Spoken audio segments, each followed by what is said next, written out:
David. Thank you for all. Yes, so my name is Rob. I'm the New Zealand Dental Association spokesperson. I've got a variety of other hats, but today I've got my tooth hat on. So that's me at the Beehive. 2018, I spent the year in the Beehive on the 5th floor, up there with the then Minister of Health, David Clark, before we went bike riding.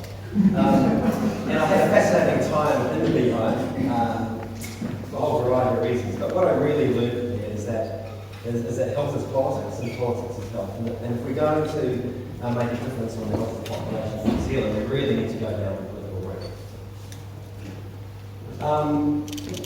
We've been talking about tax. We've also been talking about a levy. I generally prefer the term levy because we have an alcohol levy, and also the population is terrified of a levy as they are a tax.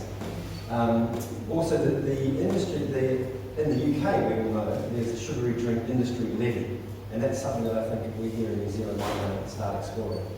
In 2016, I was over at the World Health Organization in Geneva, where I was on sabbatical, looking into this report, why should we tax sugary drinks? So I got a really good understanding of the reasons behind it, but also a really good perspective in terms of the global arena, in terms of what countries were initiating these taxes or levies. This graph came out in December of last year, so about 9 months ago. There's 43 countries around the world that have a health levy on sugary drinks or tax on sugary drinks. And you might not be able to see the names, but you know, if the UK has one, and the UK is a very conservative government, if they can get one, surely we here in New Zealand, with a progressive government, in terms of sugary drink levy.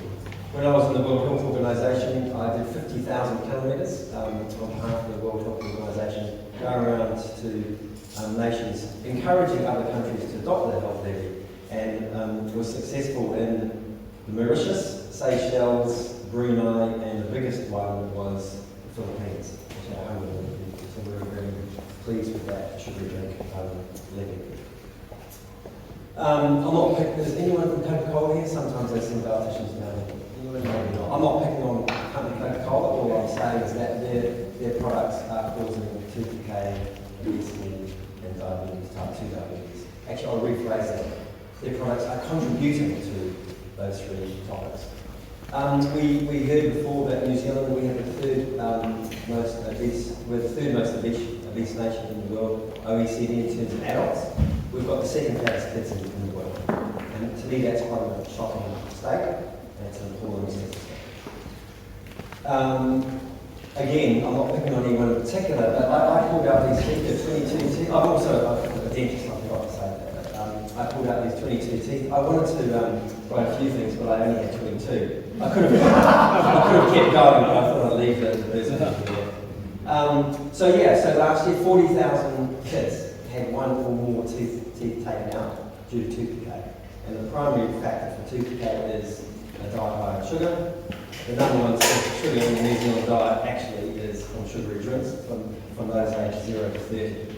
So it's sugary drinks that we really want to target for a whole variety of reasons. We also, dentists in the hospital system, put 8,700 people to sleep last year, i.e. the number one reason kids go to hospital in New Zealand is to have their teeth taken out under general anaesthetic at a cost of about $4,000 per person. So it's an extremely expensive way of dealing with the sugary drink epidemic that we're currently dealing with. So this came out in 2018, and basically what it was that the DHB chairs, who are the boss of the hospital system, got together and realised that the carnage that sugary drinks are causing is untenable and it's extremely expensive. They wrote a letter to the Minister of Health, the then Minister of Health, David Clark, asking, demanding a sugary drink tax. I was actually in his office, I'd only been there for 2 days, and I got the letter, and unfortunately I had to write a letter back saying, sorry, the Minister's not interested at this moment. Primarily because both the Prime Minister and the Minister of Health have already said that there's going to be no new taxes this term, whether it's sugary drink taxes or any other form of taxes. Levies. That's why we're going for levies. So there's always debates about the issue about the artificially sweetened beverages. This gentleman over here asked the question before. From a dental perspective, they're appalling, they're extremely acidic, and they maintain a desire for sweetness. The WHO did a big study last year and said they do not recommend people drink artificially sweetened beverages for a variety of reasons. There is some new emerging evidence overseas in the UK and USA that's saying that there are links between weight gain and also type 2 diabetes, and also the issue about the gut flora and microbiota, which is a big thing for the future.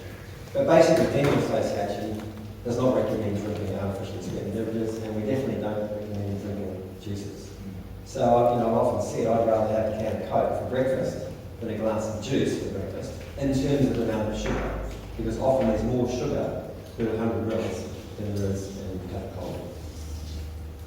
So obesity, the government actually has no obesity plan. There's no plan currently that they have that is going to reduce childhood obesity or adult obesity, or for that matter, type 2 diabetes or tooth decay.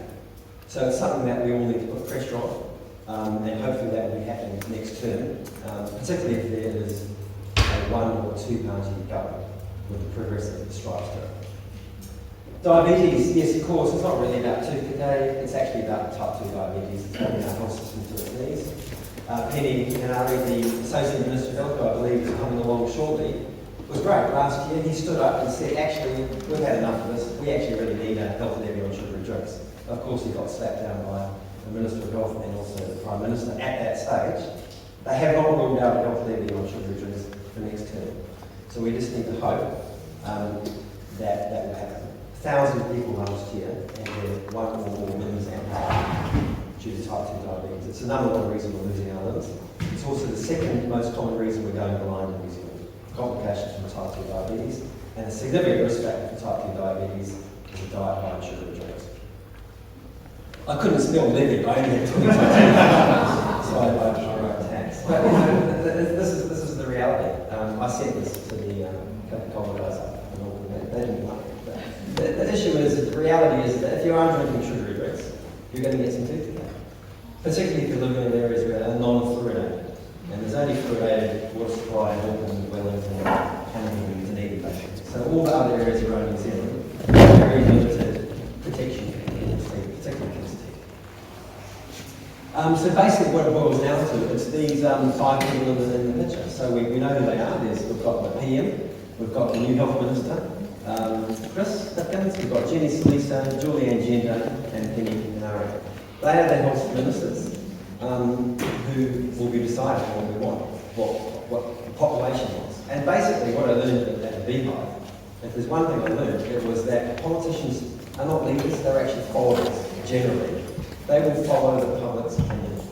So if the public give them a mandate, and if people like Fizz and organisations, Health Coalition, where I think Boyd, and others are helping with that mandate, it's a lot easier for the ministers and the government to come in and legislate, whether it's a sugary drink industry levy or sugar tax on all forms of junk food, or compulsory sugar labelling, water under schools. So at the end of the day, we've got to go down and look at work. And groups like Fizz, Bernard Well Run, and others, groups like Fizz are helping modify the view of the population in terms of what we should look at. At the end of the day, the politicians want to improve the health of the population. They just need our help and support. Thank you.